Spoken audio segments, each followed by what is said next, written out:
October 12, 1972, a small chartered aircraft took off from Uruguay, South America. This aircraft was going to the capital of Chile, Santiago, carrying some tall and broad rugby team's players.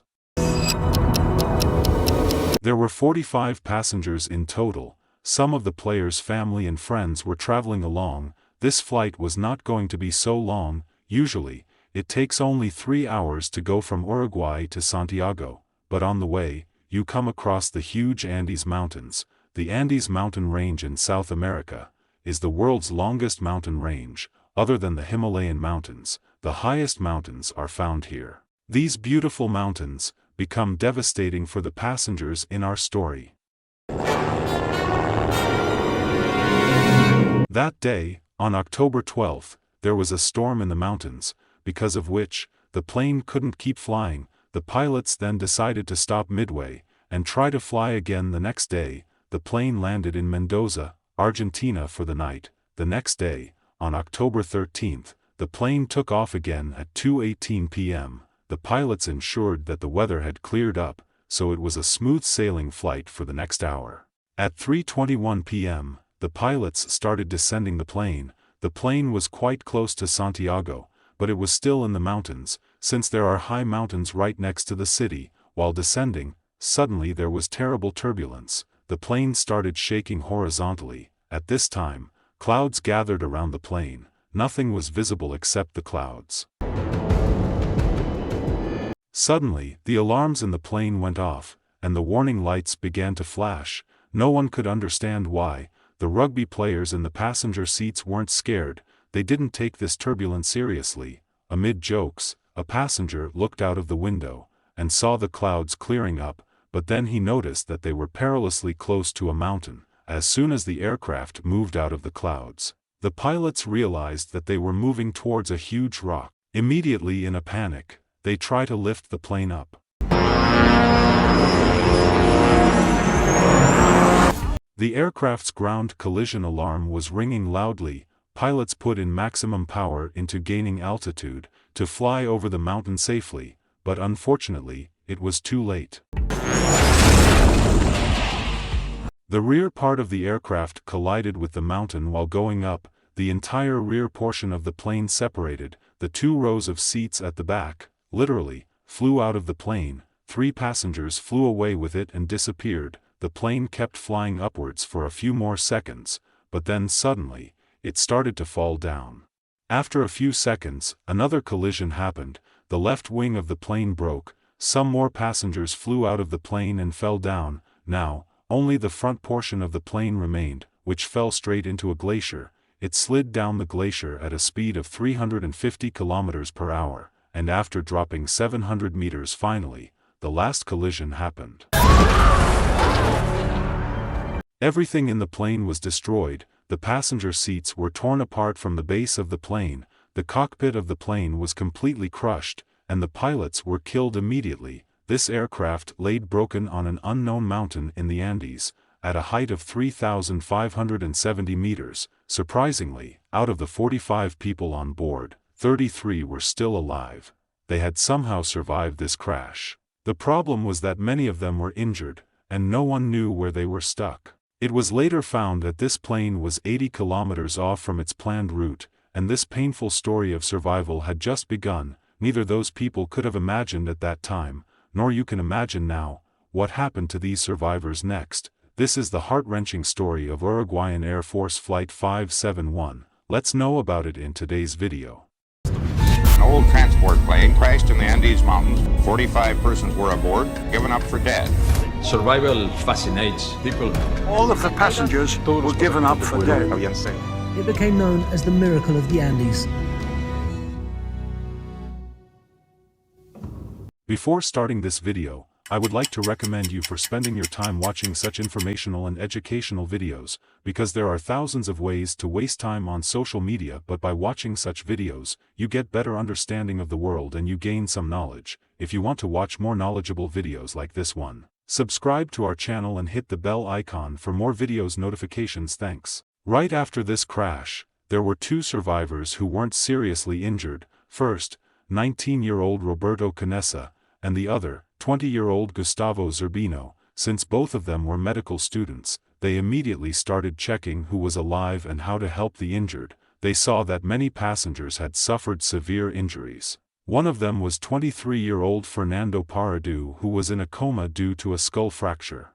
These two medical students tried their best to help the survivors. On the other hand, within an hour of the plane's disappearance, the Chilean Air Search and Rescue Service received a notification. 4 aircraft were deployed to search for the survivors. They tried to find the crash site from dusk till night, but unfortunately, they didn't find anything.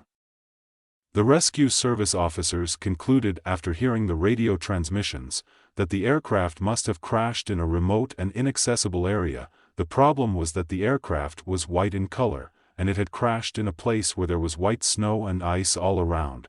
It was very difficult to locate it in the snowy mountains. On the night of October 13th, the remaining passengers were very hopeful. They hoped that if they would somehow spend a night there, and find a way to escape the cold, then someone would find them the next day. 5 injured passengers couldn't survive that snowy night. The number of survivors fell from 33 to 28. These survivors used the remaining body of the plane as a shelter. They used luggage, seats, and snow to close the rear of the plane, so that they could stay warm inside.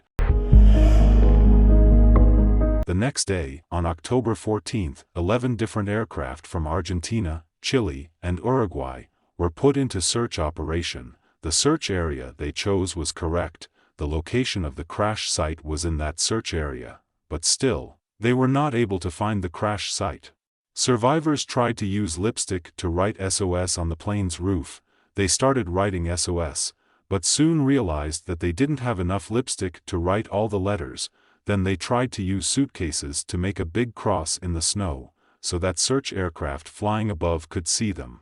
But soon they realized that this was not working. That day, they saw not 1, not 2, but 3 aircraft flying over them. They screamed, waved their hands and tried their best to make the aircraft notice them, but they were unsuccessful. Another day passed in this attempt. The next day, October 15th, the survivors realized that they needed water to stay alive. A passenger, named Fido Strauch, found a way to get water. He used a metal sheet as a solar collector, so that the sun rays could be concentrated to melt the snow, and he collected water droplets in empty wine bottles. Apart from this, many passengers used the seat cushions like snowshoes, and the wool in the seat covers was used to protect them from the cold. The next day, on October 16th, 3 days after the crash, Fernando Paradu woke up from his coma. As soon as he regained consciousness, he saw that his mother passed away in the crash, and his 19-year-old sister was severely injured. Paradu tried his best to keep his sister alive. He brought food and water for her, but as the days went by, 8 days after the crash, his sister succumbed to her injuries. Most of the passengers were from coastal areas. Before this, they had never seen snow, and now, suddenly, in the cold of -30°C, at such a high altitude without proper food and water, they were somehow surviving. In these bad conditions, there was another problem: snow blindness. When the ultraviolet rays of the sun reflect on the snow and ice in the mountains, it can damage your eyes. This is called snow blindness. These survivors had only 3 pairs of sunglasses. On October 21st, 8 days after the crash, search and rescue teams gave up. They believed that since they could not find any signs of survivors in those 8 days, there was no point in continuing the search operation. There was little chance that anyone could have survived after so many days. So, after 142 hours of search operation, this search operation was officially stopped. Meanwhile, the survivors found a transistor radio among the seats of the aircraft. A survivor rugby player, Roy Harley, was also an electronics enthusiast, so he tried to switch on the radio. He made a long antenna by improvising, and because of his efforts, finally, the radio started working. This radio could communicate one way only. The survivors could hear things, but could not send any messages. They turned on the radio 11 days after the crash, and then they came to know that the search operation had been cancelled. Their hearts were completely broken. Some people start crying after hearing this news. some people clasped their hands and started praying to God. Feeling that their world is alive and they consider you dead. Fernando Paradu was the only one who did not react much after hearing this news, because he was planning something else. By the 11th day, survivors were running out of food. They didn't have much to begin with. There were only 8 chocolate bars, 1 tin of mussels, 3 small jars of jam, a jar of almonds, a box of peanuts, some dates, candies, dried plums, and a few bottles of wine. A few days after the crash, they started rationing food. They ate very little each day. Paradu ate a chocolate-covered peanut for 3 days, just 1 peanut, but rationing was not enough, because the food was almost over. There were no trees or plants at an altitude of 3,800 meters, nor were there any animals that could be hunted and eaten. By the 11th day, the food was completely gone, and some people tried to eat some parts of the plane. They tried eating the cotton in the seats and the leather on the seats, but this made them more sick. In such a situation, when there was no option other than starving to death, these survivors did something that will shock you. To stay alive, they decided, there was no option other than eating the dead bodies of their friends and family. It was not an easy decision to make, because most of the people who were died in this crash were friends, classmates, family members, or relatives. We have to eat, and the only proteins are the dead bodies of the people that were in this plane. Since Canessa came up with this idea, he was the first to try it. Some others tried too, but they couldn't. They refused then, but 2 days later, with no other option, finally, even they chose to eat human meat.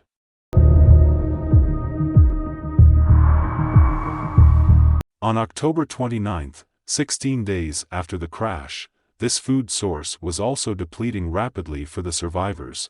They had no plan of action. No one knew what to do next. The situation could not have been worsened than that, but then that night, they heard a loud grumble. It turned out to be an avalanche. Large amount of snow was descending so fast from the mountain top, that it filled the broken plain with snow.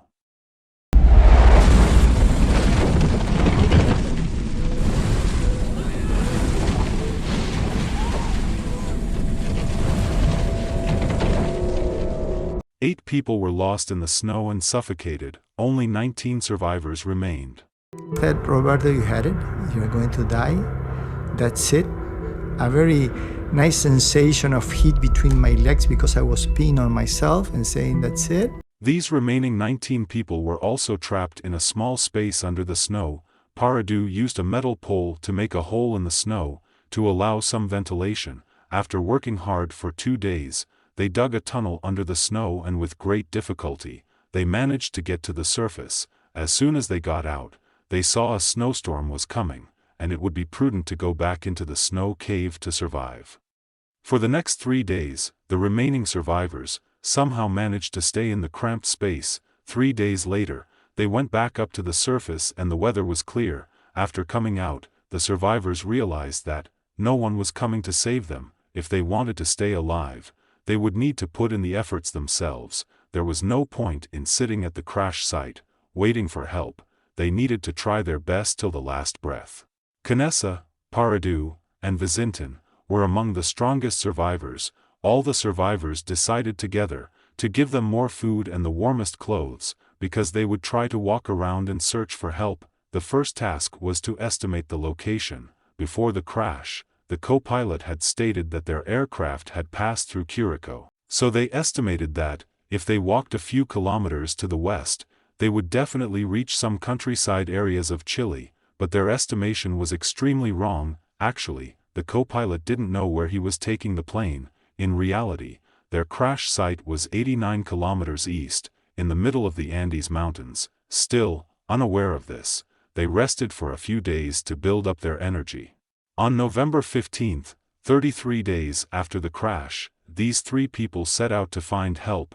After traveling for hours towards the east, they found the rear part of their aircraft. It was the part of the plane that had broken apart first. Inside it, they found many suitcases, boxes of chocolates, 3 meat patties, a bottle of rum, extra clothes, comic books, and some medicines. And along with this, they found the aircraft's 2-way radio system. A radio that can not only facilitate incoming communication, but can also send messages. They decided to spend the night there. The next day of the expedition, they walked a little further to the east, but after discussing, they believed that they should try to turn on the aircraft's radio. They decided to get some batteries out of the main body of the aircraft, and then try to start the radio. In this way, they would be able to send out an SOS call. They found 24 kilograms battery in the tail section, but it was very heavy.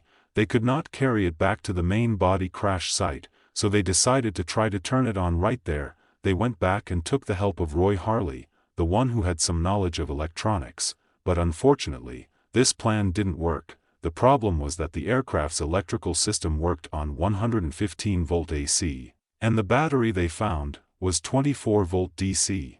They had no means to connect them. They tried their best to start the radio for a few days, but soon realized that there was no other way to survive. They now had to start walking westwards. On December 11th, 59 days after the crash, another avalanche came. 3 more survivors died in it. I was trapped completely by the snow in the avalanche, and it's the most deadly silence you may imagine. I couldn't move. Only 16 remained. To climb the mountains in the west, they needed a way to sleep at night. How could they survive the cold nights of -30°C? Among the survivors was an 18-year-old boy, Carlos Miguel Rodriguez. He remembered that his mother had taught him how to sew with needles. He was carrying his needles and sewing kit with him. He had an idea to stitch different pieces of clothing to make a big sleeping bag. I had the idea that with the insulation you could make a sleeping bag. But I not only had the idea, I made it myself. They did the same. The very next day, December 12th, 2 months had passed since the day this crash happened. These 3 brave men, Paradu, Canessa, and Vizintin, set out without any mountaineering gear to climb the glacier. The only certain thing was to the west was Chile. The only certain thing was to the west was Chile. Going westward meant that they would have to climb the mountain first before going down. They still believed that they were only a few kilometers away, so they hoped that they would find help by walking for 2 to 3 days, so they packed a 3-day supply of meat. And you can imagine, without any skill, without any training, you're like a child when you are confronted with a snow slope. You try to go straight up, you might be using your hands and your feet, you're slipping, you're sliding, and for every step that you go up, you slide back a half a step. To protect himself against the cold, Paradu wore 3 pairs of jeans. He was also wearing 3 sweaters on top of his t-shirt, and 4 pairs of socks on his feet. He was also wearing a plastic shopping bag over the socks. The cold was so bad, they had no technical gear, no map, no compass, and no climbing experience. At this height, the air gets quite thin, and one starts feeling the lack of oxygen. But despite that, they kept moving forward towards the mountain. The sleeping bag they had stitched was useful at night. During the day, they kept moving forward, taking slow steps. The 3 of them, in that one sleeping bag, slept as close to each other as possible, and as soon as the sun rose, they started walking. Gradually, they kept moving forward together. The 2nd day, the 3rd day, and on the morning of the 4th day, they realized that their estimation was totally wrong. They could see no end to their journey ahead. Because they had lack of food, Vizintin decided to return to the crash site, and only the other 2 would go ahead, so that less food was needed. On December 15th, Vizintin started going back, which was easier, because it was downhill all way. He used an aircraft seat as a sleigh, and within an hour he reached the crash site. It took them 3 days to climb that mountain, but in just 1 hour, he was back at the crash site. Paradu and Canessa kept climbing the mountain. After 3 hours, they reached the peak of the mountain, and saw that all around them, there was only mountains as far as they could see. There was nothing except the snowy mountains. I couldn't breathe, I couldn't speak, I couldn't even think, because what we saw was horrible. Instead of green valleys, we saw mountains and snow-covered peaks 360 degrees around us, to the horizon all around us. With great difficulty, Paradu tried to find something else to see. Then on the far western horizon, they saw there were two mountains peaks without snow. They assumed that they should keep traveling in that direction. They couldn't give up. Paradu and Canessa keep hiking for many days. Finally, they reached a valley, such a valley where they could see a river flowing.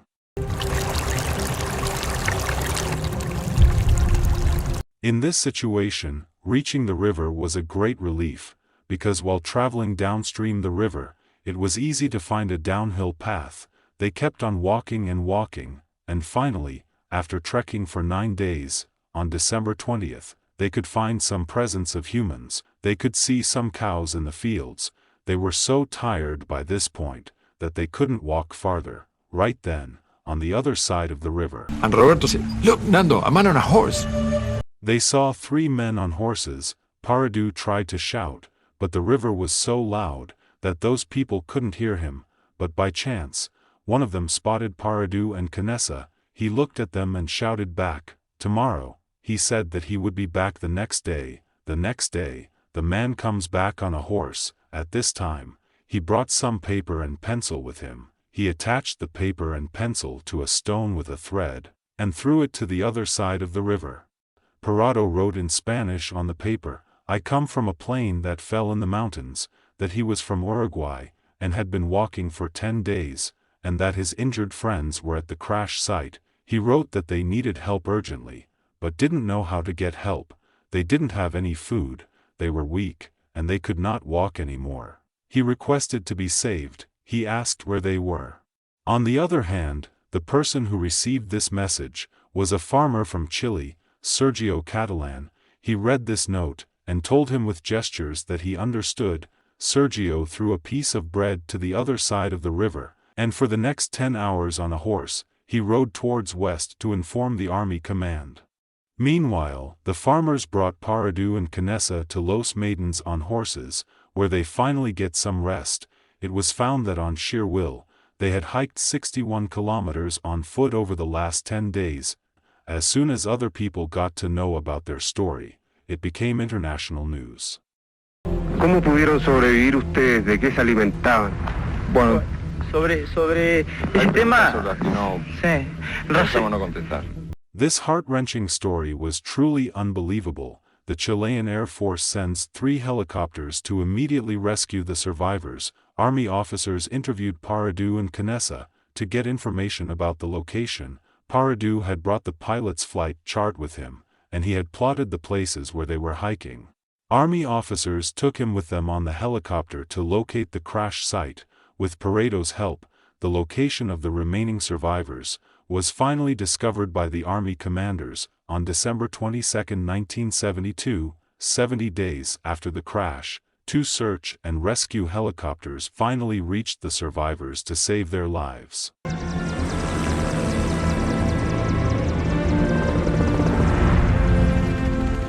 In total, 16 survivors were rescued. They were in a terrible condition: altitude sickness, dehydration, broken bones, malnutrition, but all of them recovered. This story is a lesson to the world about hope. If you have decided to do something, and you have patience and humanity, then nothing is impossible. As they say, where there's a will, there's a way. That's why there is another name for this disaster: the miracle of the Andes. Hope you like the video. If you like the video, please share it, subscribe to our channel and hit the bell icon for more videos notifications. Thanks.